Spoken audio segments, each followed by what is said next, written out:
ಎಲ್ಲ ಸಂಗಾತಿಗಳು ಇದು 11ನೇ ಮೇಳ. ಅವರಿಗೆ ಸಾಹಿತ್ಯ ಮೇಳ ನಾಡಿನಲ್ಲಿ ಜನತೆಯ ವಿಶ್ವವಿದ್ಯಾಲಯವನ್ನು ಸ್ಥಾಪನೆ ಮಾಡಿದೆ ಅಂತ ನಾವು ಮತ್ತು ಜನತೆಯ ಮುಕ್ತ ವಿಶ್ವವಿದ್ಯಾಲಯವನ್ನು ಸ್ಥಾಪನೆ ಮಾಡಿದೆ ಅಂತ ನಾನು ಹೋಗ್ತೇನೆ. ಯಾಕಂತ ಹೇಳಿದ್ರೆ ಯಾವ ವಿಶ್ವವಿದ್ಯಾಲಯದಲ್ಲಿ ಸಾಮಾಜಿಕ ರಾಜಕೀಯ ವಿಷಯವನ್ನು ಮುಕ್ತವಾಗಿ ಮಾತನಾಡಲಿಕ್ಕೆ ಅವಕಾಶ ಹಕ್ಕು ಇರಲ್ವೋ ಕಿತ್ತುಕೊಳ್ಳಲಾಗುತ್ತದೋ ಅಂತದಕ್ಕೆ ಅವಕಾಶವನ್ನ ವೇದಿಕೆಯನ್ನು ಮುಕ್ತವಾಗಿ ಮಾಡಿಕೊಂಡಿರ್ತಕ್ಕಂಥ ಈ ಸಾಹಿತ್ಯ ಮೇಳದ ಸಂಘಟಕರಿಗೆ ನಾನು ಧನ್ಯವಾದಗಳನ್ನು ಈ ವೇದಿಕೆಯಿಂದ ಸಮರ್ಪಣೆ ಮಾಡ್ತೇನೆ. ಬರುತ್ತೇವು ನಾವು ಬರುತ್ತೇವು, ಬರುತ್ತೇವು ನಾವು ಬರುತ್ತೇವು, ಬರುತ್ತೇವು ನಾವು ಬರುತ್ತೇವು, ಬರುತ್ತೇವು ನಾವು ಕಡಿಮೆ ಮಾಡಿ ನಾನು ಸೌಂಡ್ ಕಡಿಮೆ.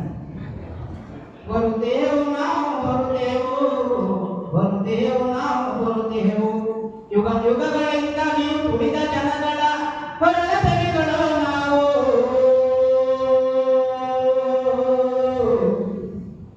ಅಸಮಾನತೆಯನ್ನು ಸುಟ್ಟು ಬಿಡಲು ಭುಗಿಲೆತ್ತ ಬೆಂಕಿಯ ಜ್ವಾಲೆಗಳು, ಭುಗಿಲೆತ್ತ ಬೆಂಕಿಯ ಜ್ವಾಲೆಗಳು. ಬೆಂಕಿ ಗ್ರಾಮದಲ್ಲಿ ನೀವು ಸುಟ್ಟ ಬಡ ಜನರ ಕೂದಿಯೆಂದೆದ್ದವರು, ಪಂತನಗರದಲ್ಲಿ ಕೂಲಿ ಜನಗಳ ಬಸಿದ ನೆತ್ತರ ಬಾಂಬುಗಳಾಗಿ ಹಿಡಿದು ಬಂದಿರ ಧೀರರು, ಸಿಡಿದು ಬಂದಿರ ಧೀರರು. ಕೋರಸ್ಕೊಡಿ ಸ್ವಲ್ಪ. ಬರುತ್ತೇವು ನಾವು ಬರುತ್ತೇವು, ಬರುತ್ತೇವು ನಾವು ಬರುತ್ತೇವು, ಬರುತ್ತೇವು ನಾವು ಬರುತ್ತೇವು, ಬರುತ್ತೇವು ನಾವು ಬರುತ್ತೇವು, ಯುಗ ಯುಗಗಳಿಂದ ನೀವು ಕುಳಿತ ಜನಗಳ ಹೊರತರಿಗಳು ನಾವು. ಅಸಮಾನತೆಯನ್ನು ಸುಟ್ಟು ಬಿಡಲು ಭುಗಿಲೆತ್ತ ಬೆಂಕಿಯ ಜ್ವಾಲೆಗಳು, ಭುಗಿಲೆತ್ತ ಬೆಂಕಿಯ ಜ್ವಾಲೆಗಳು. ಸ್ನೇಹಿತರೆ, ಎರಡೂ ವಿಷಯವನ್ನ ಬಹಳ ಸ್ಪಷ್ಟವಾಗಿ ಸರಳವಾಗಿ ನಾನು ಕೇಳ್ತೀನಿ. ಮೊದಲನೇ ಅಂಶ, ಈ ವೇದಿಕೆಗೆ ಮೆದಿಕೆನಾಳ ಭೂ ಹೋರಾಟ ಅಂತ ಹೆಸರನ್ನು ಇಟ್ಟಿದ್ದಾರೆ. ಮೆದಿಕೆನಾಳ ಭೂ ಹೋರಾಟದಲ್ಲಿ ಭಾಗವಹಿಸಿರ್ತಕ್ಕಂಥ ಹಿರಿಯ ಸಂಗಾತಿಗಳನ್ನ ವೇದಿಕೆಗೆ ಕರೆತಂದು ಅವರಿಂದ ಅನುಭವಗಳನ್ನು ಹೇಳಿಸಿದರೆ, ಅವರನ್ನ ನೆನೆಸಿದರೆ. ಆ ಕಾರಣಕ್ಕಾಗಿ ನಾನು ಈ 11ನೇ ಮೇ ಸಾಹಿತ್ಯ ಮೇಳಕ್ಕೆ ಮತ್ತೊಮ್ಮೆ ನನ್ನ ನೆನಪುಗಳನ್ನು ಹೇಳ್ತಾ ಇದ್ದೆ.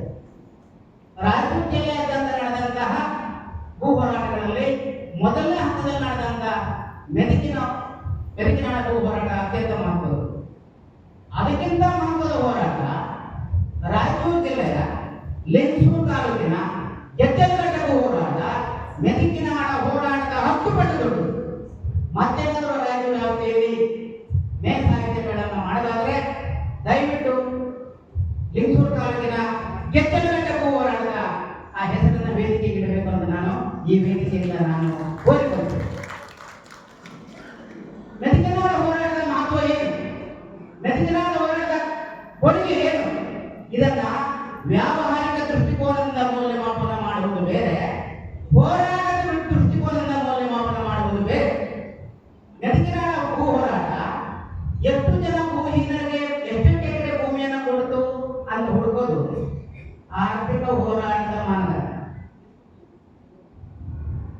ಆ ಸಮಯದಲ್ಲಿ ಹೋರಾಟದ ಮೂಲಕ ದಕ್ಕಿದ ಭೂಮಿಗೆ ಪಾಣಿ ಪಟ್ಟ ಸಿಕ್ಕಿದೆಯೋ ಇಲ್ಲವೋ, ಈಗ ಆನ್ಲೈನ್ಗೆ ಅಪ್ಗ್ರೇಡ್ ಆಗಿದೆಯೋ ಇಲ್ಲವೋ, ಈ ಅಂಕಿಅಂಶವನ್ನು ಕ್ರಿಯೇಟ್ ಮಾಡಿ ಒಂದು ವರದಿಯನ್ನು ಬರೆದರೆ ಅದು ಆರ್ಥಿಕ ಹೋರಾಟ ಎಂದು ನೋಡುವ ಆರ್ಥಿಕ ದೃಷ್ಟಿಕೋನ ಹೊರತು ಹೋರಾಟವೊಂದನ್ನ ಹೋರಾಟದ ಮೂಲಕ ನೋಡುವ ದೃಷ್ಟಿಕೋನ ಅಲ್ಲ.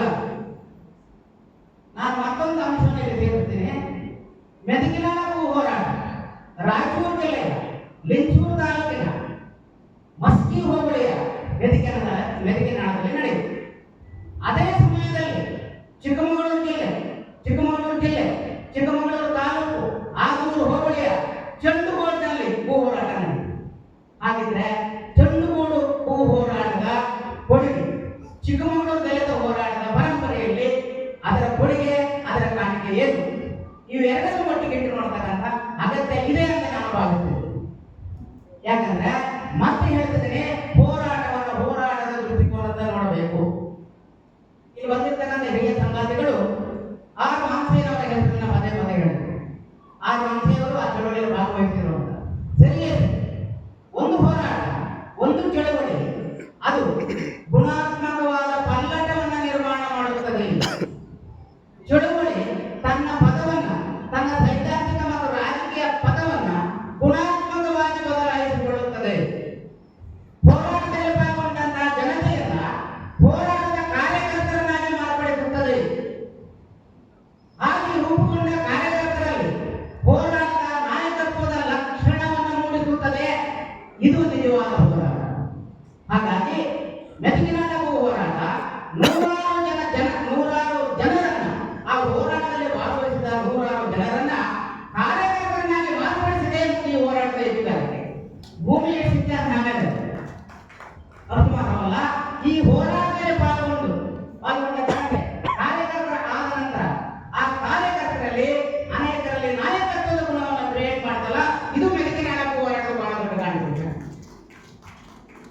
ಅದೇ ರೀತಿ ಕೆಟ್ಟಿಲಘಟ್ಟ ಹೋರಾಟ ಅನೇಕ ನಾಯಕರನ್ನ, ಕಾರ್ಯಕರ್ತರನ್ನ ಸೃಷ್ಟಿ ಮಾಡಿದೆ. ಶೇಖರ ಇರ್ಬೋದು, ಡಿ ಪೂಜಾರ ಇರ್ಬೋದು, ಟಿ ಆರ್ ಸಂಗಾಳ ಇರ್ಬೋದು, ಇಂದ ಹಲವಾರು ಜನ, ಬಸಲಿಂಗಪ್ಪ ಇರ್ಬೋದು, ನಮ್ಮ ಆಡಗಾರ ಗಂಗಾಧರ ಇರ್ಬೋದು, ಇವರೆಲ್ಲರೂ ಕೂಡ ಕೆಚ್ಚಲಘಟ್ಟ ಹೋರಾಟದಿಂದ ಹಿಡಿದು ಬಂದದ್ದು. ಮತ್ತೆ ವಾಪಸ್ ಬರ್ತೀನಿ, ಚಂಡುಗೂಡು ಹೋರಾಟ ಚಿಕ್ಕಮಗಳೂರಲ್ಲಿ, ಅದ್ರ ಮೇಲೆ ಒಂದೇ ಒಂದು ಹಾಡು ಬರಲಿಲ್ಲ. ಅದು ಆರ್ಥಿಕ ಹೋರಾಟ ಆಯಿತು. ಆ ಹೋರಾಟದಲ್ಲಿ ಪಾಲ್ಗೊಂಡ ಜನರಿಗೇನೆ ಅಲ್ಲೊಂದು ಹೋರಾಟ ನಡೆದು ಅಂತ ಗೊತ್ತಿಲ್ಲ ನಮ್ಗೆ ಯಾರು ಚಿಕ್ಕಮಗಳೂರು. ಆದ್ರೆ ಮೆದುಗಿನಾಳ ಹೋರಾಟ ಒಬ್ಬ ಕ್ರಾಂತಿಕಾರಿ ಕವಿಯನ್ನು ನಿರ್ಮಾಣ ಮಾಡ್ತಾರೆ. ಆ ಮನಸ್ಸೆಯವರು ದಾನದಿಂದ ಬಹಳ ದೊಡ್ಡ ಹಾಡುಗಾರನ ಸೃಷ್ಟಿ ಮಾಡುತ್ತೆ ಮೆದುಗಿನಾಳ ಹೋರಾಟ. ಅಷ್ಟು ಮಾತ್ರವಲ್ಲ, ಆ ಮನಸ್ಸೆಯವರನ್ನ Marx, Karl Marx, Engels, Lenin ಮಾನವ ಬರವಣಿಗೆಯನ್ನು ಓದುವಂತೆ ಅವರಲ್ಲಿ ಪ್ರೇರಣೆ ಉಂಟು ಮಾಡುತ್ತಲ್ಲ, ಇದು ಮೆದುಗಿನಾಳ ಹೋರಾಟದ ಸಾಧನೆ, ಇದು ಮೆದುಗಿನಾಳ ಹೋರಾಟದ ಕೊಡುಗೆ. ಹಾಗಾಗಿ ಈ ವೇದಿಕೆಗೆ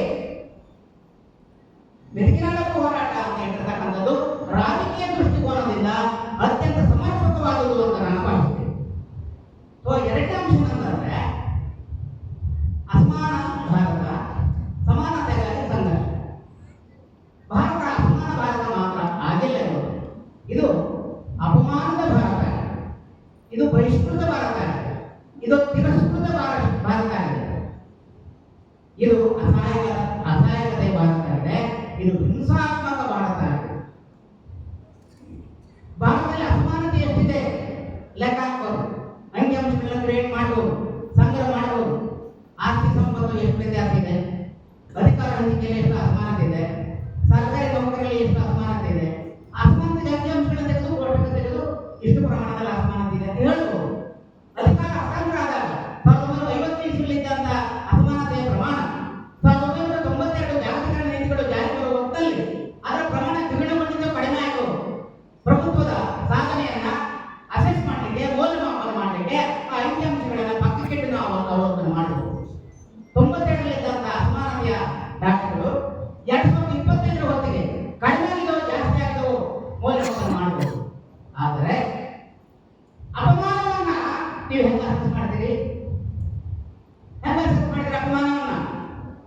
ಅಸ್ಪೃಶ್ಯರ ಮೇಲೆ, ದಲಿತರ ಮೇಲೆ, ಮಹಿಳೆಯರ ಮೇಲೆ ಜಾತಿ ದೌರ್ಜನ್ಯ ಅಂತ ಹೇಳ್ತೀವಲ್ಲ, ಅದರಿಂದ ಹಿಂಸೆ ಪಟ್ಟಂತದ್ದನ್ನ ನಾವು ಅಂಕಿಅಂಶದ ಮೂಲಕ ಅಳೆಯಬಲ್ಲವಾ?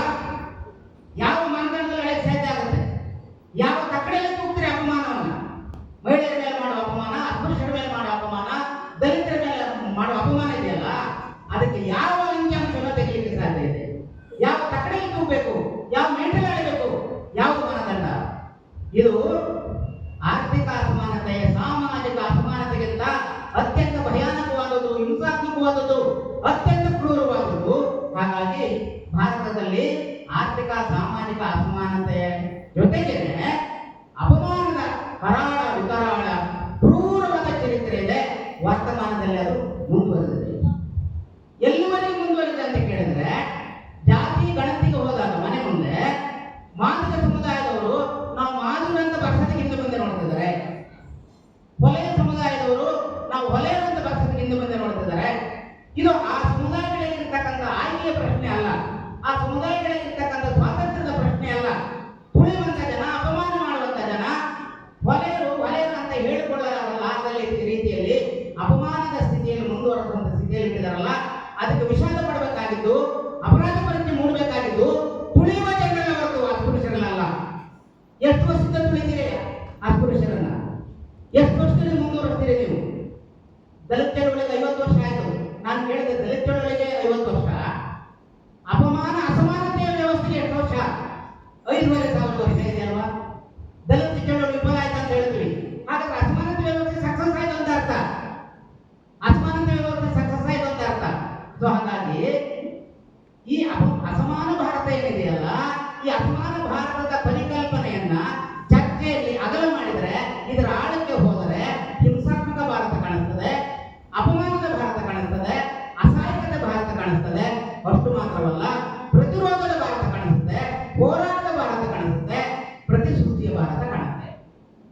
1949 ನವೆಂಬರ್ 26 ಲೋಕ್ ಪಾರ್ಲಿಮೆಂಟ್ ನಲ್ಲಿ ಡಾಕ್ಟರ್ ಬಾಬಾ ಸಾಹೇಬ್ ಅವರು ಭಾರತ ಸಂವಿಧಾನನ ಅಂತಿಮ ಕರಡನ್ನ ಇಟ್ಟು ಮಾತಾಡಿದ್ರು. ಏನ್ ಮಾತಾಡಿದ್ರು ಅವರು? ಮುಂಬರುವ 1950 ಇಸ್ವಿ ಜನವರಿ 26ರಂದು ಭಾರತವು ಒಂದು ವೈರುಧ್ಯಾತ್ಮಕ ದಿನಕ್ಕೆ ಕಾಲಿಡುತ್ತಿದೆ. ಒಬ್ಬರಿಗೆ ಒಂದು ಓಟು, ಒಂದು ಓಟಿಗೆ ಒಂದು ಬೆಲೆ ಎಂಬುದು ರಾಜಕೀಯದಲ್ಲಿ ಸಮಾನತೆ. ಆದರೆ ರಾಜಕೀಯದಲ್ಲಿರುವ ಈ ಸಮಾನತೆಯೇ ಸಾಮಾಜಿಕ ಮತ್ತು ಆರ್ಥಿಕ ನೆಲೆಯ ಅಸಮಾನತೆಯನ್ನು ಮುಂದುವರಿಸುತ್ತದೆ. ಹಾಗಾಗಿ ಈ ಗಣರಾಜ್ಯ ಅಥವಾ ಸಂವಿಧಾನ ಜಾರಿಗೆ ಬಂದು ಕೆಲವೇ ವರ್ಷಗಳಲ್ಲಿ ಆರ್ಥಿಕ ಮತ್ತು ಸಾಮಾಜಿಕ ನೆಲೆಯ ಅಸಮಾನತೆಯನ್ನು ಕಡಿಮೆ ಮಾಡದೆ ಹೋದರೆ ಇದರಿಂದ ರೋಷಿ ಹೋದಂತ ಜನ ಸಂಸದೀಯ ಪ್ರಜಾಪ್ರಭುತ್ವವನ್ನ ಹುಟ್ಟಿ ಧ್ವಂಸ ಮಾಡುತ್ತಾರೆ. ಬಾಬಾ ಸಾಹೇಬ್ ಹೇಳಿದ, ಯೂಟ್ಯೂಬ್ ಅಲ್ಲಿದೆ, ಯಾರಾದ್ರೂ ನೋಡ್ರಿ. ಬಾಬಾ ಸಾಹೇಬರು ಹೇಳಿದ ಈ ಮಾತು 65-66 ವರ್ಷದಲ್ಲಿ ನಿಜ ಆಯ್ತು. ಅಂದ್ರೆ 6-7 ವರ್ಷದಲ್ಲಿ ನಿಜ ಆಯ್ತು. ಭಾರತದಾದ್ಯಂತ ಸಶಸ್ತ್ರ ಬಂಡಾಯಗಳು ನಡೆದು, ನಕ್ಸಲ್ಬಾರಿ ಇರ್ಬೋದು, ದೇವಾಗಿರ್ಬೋದು, ಈ ಎಲ್ಲ ಹೋರಾಟಗಳು ಆ ಹಿಂದೆ ನಡೆದಂತ 1946-52 ನಡೆದಂತ ತೆಲಂಗಾಣ ಹೋರಾಟದಿಂದ ರಾಜಕೀಯ ಸ್ಫೂರ್ತಿಯನ್ನು ಪಡೆದು ನಡೆದು 70ರ ದಶಕದ ಹೊತ್ತಿಗೆ ಭಾರತಾದ್ಯಂತ ದಲಿತ ಚಳವಳಿಗಳು ಎದರಿ ಬೆಳೆದು, ದಲಿತ ಚಳವಳಿಗಳ ಮೂಲ ಆಶಯ ಗುರಿ ಇದ್ದದ್ದು ಅಸಮಾನತೆಯ ಸಂದರ್ಭದಲ್ಲಿ ಸಮಾನತೆಯನ್ನು ತರಬೇಕು ಮತ್ತು ಅಪಮಾನ ಇರುವಂತಹ ಸ್ಥಿತಿಯಲ್ಲಿ ಮಾನವ ಘನತೆಯ ಸಮಾಜವನ್ನು ನಿರ್ಮಾಣ ಮಾಡಬೇಕು ಎಂಬುದು ಎಲ್ಲ ದಲಿತ ಚಳವಳಿಗಳ ಮುಖ್ಯ ಆಶಯ ಮತ್ತು ಧೋರಣೆಯಾಗಿದೆ. ಬಾಬಾ ಸಾಹೇಬ್ ಬರೀತಾರೆ, ಬದುಕುವುದಕ್ಕೂ ಮತ್ತು ಘನತೆಯಿಂದ ಬದುಕುವುದಕ್ಕೂ ವ್ಯತ್ಯಾಸ ಇದೆ. ಹಾಗಾಗಿ ಘನತೆಯಿಂದ ಬದುಕುವ ಸಲುವಾಗಿ ಸಮಾನತೆ ಸಮಾಜ ನಿರ್ಮಾಣಕ್ಕಾಗಿ ದಲಿತ ಚಳವಳಿ, ಪ್ರಗತಿಪರ ಚಳವಳಿಗಳು ನಡೆದವು. ಬಾಬಾ ಸಾಹೇಬ್ ಅಂಬೇಡ್ಕರ್ ಅವರಿಗೆ ಸ್ವಾತಂತ್ರ್ಯ ಹೋರಾಟ ಅಂತ ನಾವು ಕರಿತೀವಲ್ಲ, ಆ ಹೋರಾಟದ ಬಗ್ಗೆ ಅತ್ಯಂತ ಆಳವಾದ ಗಂಭೀರವಾದ ವಿಮರ್ಶೆ ಇತ್ತು, ಗುಮಾನಿ ಇತ್ತು. ಬಾಬಾ ಸಾಹೇಬರ ಹೋರಾಟವನ್ನ ಇಡೀ ಜೀವಿತಾವಧಿಯಲ್ಲಿ ಸ್ವಾತಂತ್ರ್ಯ ಹೋರಾಟ ಅಂತ ಕರೆಯಲಿಲ್ಲ. ಮತ್ತೇನಂತ ಕರೆದ್ರು ಅಂತಂದ್ರೆ, ಭಾರತದಲ್ಲಿ ಇರ್ತಕ್ಕಂಥ ಶ್ರೀಮಂತರು ಮತ್ತು ಭೂಮಾಲೀಕರು ತಾವು ಆಳ್ವಿಕೆ ನಡೆಸಲು, ತಾವು ಅಧಿಕಾರವನ್ನು ಮುಂದುವರಿಸಲು ನಡೆಸುತ್ತಿರುವ ಹೋರಾಟ ಅಂತ ಕರೆದರೆ ಹೊರತು ಅದನ್ನು ಸ್ವಾತಂತ್ರ್ಯ ಹೋರಾಟ ಅಂತ ಕರೆಯಲಿಲ್ಲ.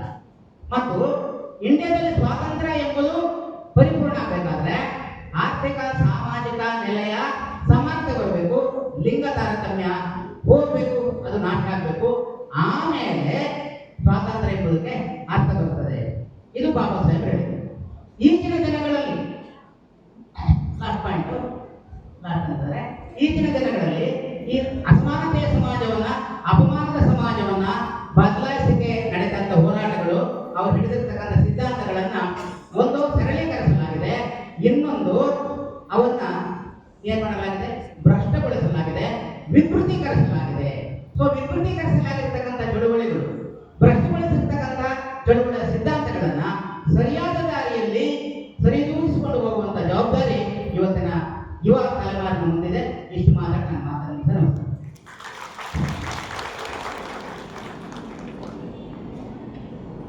ನಮಗೆ ಆಪತ್ ಬಾಂಧವರಾಗಿ ಬಂದು ಅರ್ಥಪೂರ್ಣ ಮಾಡಿರುವಂತಹ ಎಲ್ಲರ ಮನಸೆಳೆಯುವಂತ ಮಾತಾಡಿದಂತಹ DM ಉದಯ ಸರ್ಗೆ ಒಂದು ಜೋರಾಗಿ ಚಪ್ಪಾಳೆ